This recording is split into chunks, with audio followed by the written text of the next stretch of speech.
Good morning student. देखो BSc first year में आपको केमिस्ट्री में बीएससी फर्स्ट ईयर केमिस्ट्री में आपको मैं आज बता रही हूँ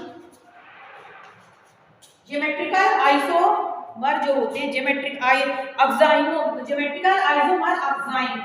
जो ऑक्साइन जो होता है, ऑक्साइन में ज्योमेट्रिकल है ज्यामितीय समवेतता कैसी होती है इसको मैं बता रही हूँ। ठीक है, आज आपको बीएससी फर्स्ट ईयर केमिस्ट्री का टॉपिक है ये।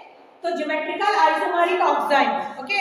तो इसमें क्या होता है, ऑक्साइन एक रासायनिक यौगिक होता है। ऑक्साइन क्या होता है, एक रासायनिक केमिकल कंपाउंड होता है। ऑक्साइन को आप याद रखिए कि एक केमिकल कंपाउंड होता है, रासायनिक यौगिक होता है तथा ये एमीन में होता है। किसमें पाया जाता है, एमीन में। एमीन जो होता है उसमें ये ऑक्साइन पाया जाता है। ठीक है, और इसको हम जिसका समान सूत्र क्या होता है, R1 देखिए R1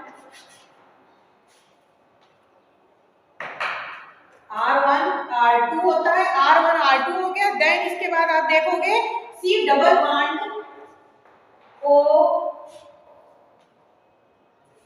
C double bond NOH जो होता है, ये किसका फार्मूला होता है, ऑक्साइन का। ठीक है, जिसका समान सूत्र होता है R1 R2 C double bond NOH होता है। जहां पे R1 क्या होता है, जहां पे R1 मैंने लिख के रखा, R1 पार्श्ववर्ती कार्बन, जो किनारे पे कार्बन लगे हुए होते हैं उनको हम R1 से शो करते हैं इसमें। तथा यदि R2 का मतलब होता है यदि हाइड्रोजन होता है तो एल्डो एंजाइम कहते हैं। यदि कार्बन का कोई यौगिक जुड़ा होता है तो कीटो एंजाइम कहते हैं। तो आप ये भी ध्यान रखना कि R1 और R2 मैंने जो बताया, R1 का मतलब क्या है, पार्श्ववर्ती कार्बन। ठीक है, जो पार्श्ववर्ती श्रृंखला में कार्बन जुड़ा होता है। R2 में हाइड्रोजन भी हो सकता है और कार्बन भी, तो मतलब एल्डो एंजाइम भी हो सकता है और कीटो एंजाइम भी हो सकता है। जैसे स्ट्रक्चर में आप देख रहे हो R1 R2 NOH C double bond, ये पूरा इसका फार्मूला हो गया। ठीक है, ऑक्साइन दो ज्यामितीय रूप प्रदर्शित करता है, साइन और एंटी। अभी मैंने बताया जैसे सिस और ट्रांस होता है, समपक्ष और विषमपक्ष, इसी प्रकार ऑक्साइन जो होता है दो प्रकार की ज्यामितीय समवेतता, साइन और एंटी। साइन और एंटी दो प्रकार की ज्यामितीय समवेतता प्रदर्शित करता है। ठीक है, ये आपको समझ में आ गया होगा।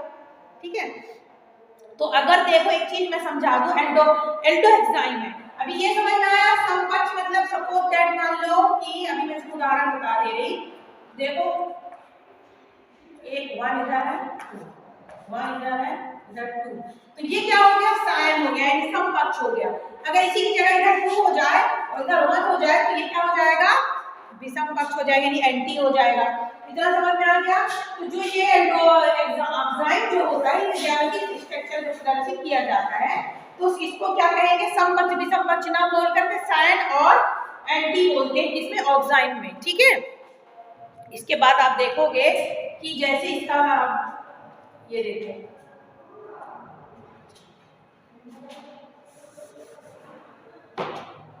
N double bond C bond R1, okay, क्या दिया हुआ है पे, R1 है। ठीक है, अब R1 देन इधर पे अपन को क्या लगाना है, OH, कितना हो गया। अब यहाँ पे हमने क्या लिख के रखा, R2 की जगह R2 में क्या हो सकता है, हाइड्रोजन भी हो सकता है और कार्बन भी। अगर अब यहाँ पे हाइड्रोजन लगा दिया तो ये क्या बन गया, एल्डो एंजाइम बन गया। एल्डो एंजाइम बन गया, OH समूह का हाइड्रोजन परमाणु अपक्षेपित हो जाता है। ठीक है, तो इसे साइन और एंटी साइन के नाम से जाना जाता है। यानी कि यदि H परमाणु OH समूह के द्विबंध में, यदि H हाइड्रोजन परमाणु OH समूह के द्विबंध में एक और रहता है, इसी प्रकार एंटी में क्या होता है, OH समूह में द्विबंध के विपरीत दिशाओं में रहता है। मतलब अब ये देखो दोनों एक दिशा में है ना, परंतु ये हो गया कौन सा, साइन।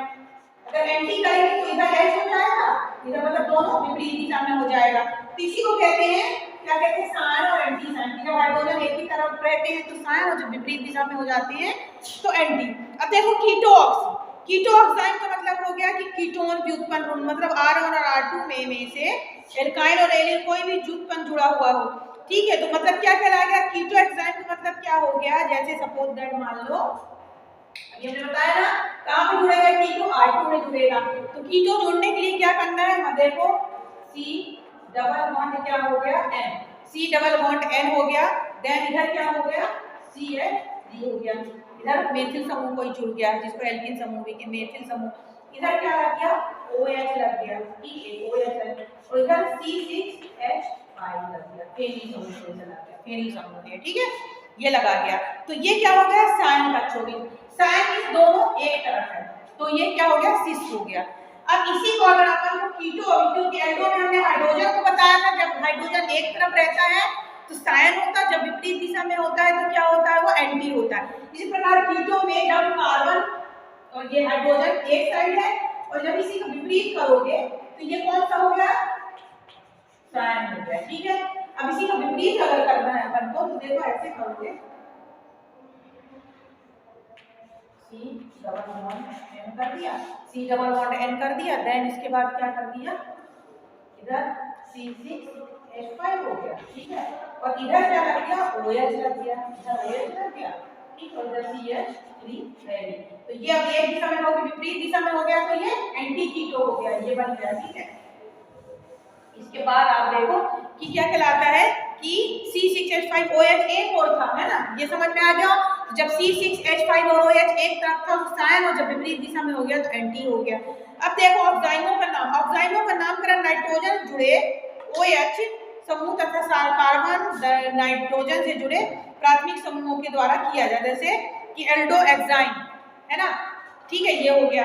तो ऑक्साइन जो होते हैं, ऑक्साइन आपको समझ में आ गया होगा कि ऑक्साइन क्या कहलाते हैं, कि ऑक्साइन की ज्योमेट्रिकल स्ट्रक्चर आपको 2 नंबर में दिया आता है बीएससी फर्स्ट सेमेस्टर में, और ये थर्ड ईयर सेकंड ईयर वालों को भी, जो बच्चे का ड्रॉप हो गया है तो सेकंड ईयर वाले बच्चों का भी यही है टॉपिक, ठीक है। तो ये क्या ऑक्साइन है, रासायनिक यौगिक है जो इमाइन से बनता है, R1 R2 इसका समान सूत्र होता है, C डबल बॉन्ड ONH होता है। ये पूरा मैंने बताया आपको स्टूडेंट, थैंक यू।